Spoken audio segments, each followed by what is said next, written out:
This is a cardiac ultrasound. You can see this is the left ventricle here, left atrium aortic outflow tract. And you can see that there's a little pocket of fluid there. You go to the next view, which is an apical forechamber.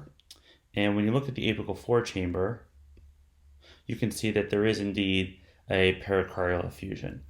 When you go back to the parasternal long view, you look at the aortic root and it does look a little dilated. You can pause the clip and measure.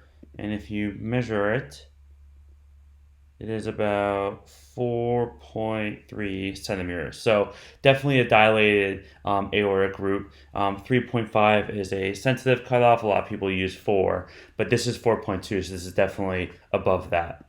When you have a pericardial effusion in a dilated proximal aorta, one thing you really want to worry about is aortic dissection. And so what the team did is that they did a suprasternal notch view of the aorta. What you do is you go just above the manubrium, and right in that space in the neck, you put a lot of gel there and you angle the probe down to try to get the ascending aorta. And you can see that there is this dissection flap on the ascending aorta right at the arch, and this should not be there, and that is concerning for an aortic dissection.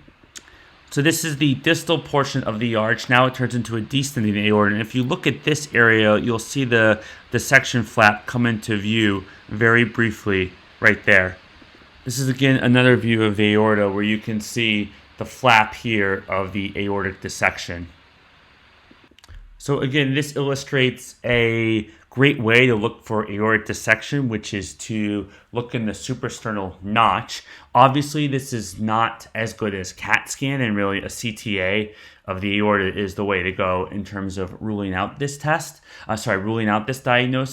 But in someone who you're concerned may have dissection and you do see a dissection flap, it can be very helpful.